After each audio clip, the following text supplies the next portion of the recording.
My name is Kenzie Swanhart, and I'm here today to show you one of my absolute favorite desserts that I'm going to make in my Ninja Foodi Grill. And I'm going to start by slicing my apples.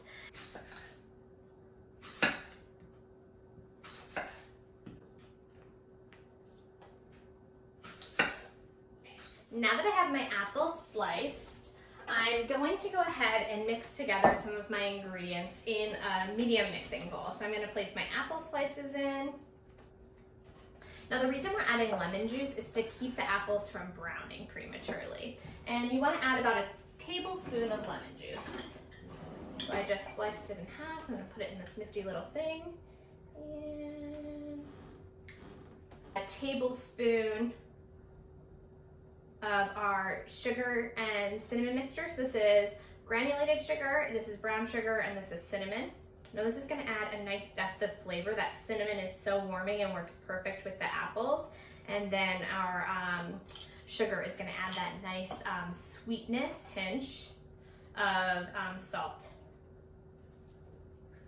And this is a kosher salt. Toss it. Make sure all of those apples are getting broken apart so they're all evenly coated. And this may take a minute just to make sure that you're all evenly coated. You can always add a little bit extra of the cinnamon mixture, just to make sure that you've got a little bit on everything.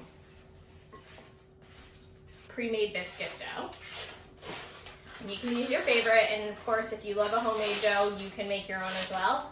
I just don't have time for that. I'm going to place each of these biscuits out. And my goal here is to roll these out into a bit of an oval.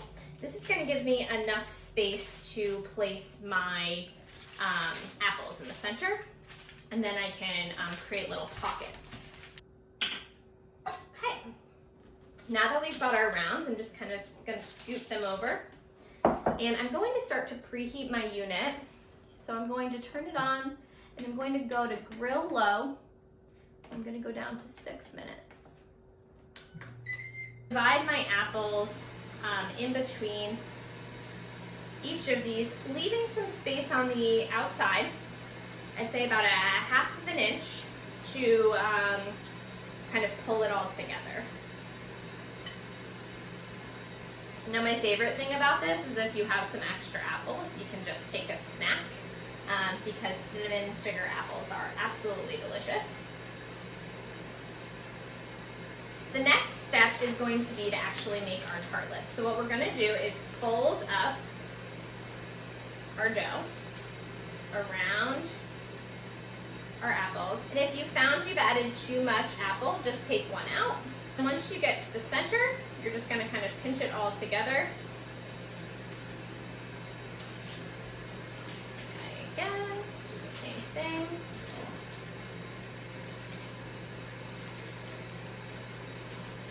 I'm going to use a cooking spray, and I'm going to evenly coat all sides of my little tartlets. Now I want to do this away from my grill so that no cooking spray gets on the grill. Then I'm going to flip them upside down and do the same thing. Now is to go back to our cinnamon sugar mixture. Just going to kind of sprinkle these on top. Gently place these on the grill plate, evenly around all sides. Okay, so I'm gonna go ahead and close this, and I'm gonna check back in about 6 minutes. Okay, my house smells like I have been cooking a Thanksgiving feast. It smells so good, so warm and inviting, and these look perfect. Remember, whenever you're using utensils with your foodie grill, you want to use non-stick, wooden, or silicone. Cannot wait to dive in. And actually, instead of putting this one on top, I want to show you what it looks like inside. Remember, these are super warm. Look at layers upon layers upon layers of apples. Absolutely delicious. So remember, I made 4. You could double that recipe and easily make 8. It cooks in 6 minutes, so it's really easy to do one batch right after the other. Thank you so much for tuning in. I really hope you enjoyed this video of a really quick and simple dessert that you can make in your Ninja Foodi Grill. If you liked this video, let me know by liking it, share it with your friends and family. If you're looking for me, you can find me at Kenzie Swanhart on Facebook and Instagram. And of course, I'll be back on the official Ninja Foodi family page with many more recipes and tips and tricks and hacks for all of your foodie family. Thanks again. Enjoy!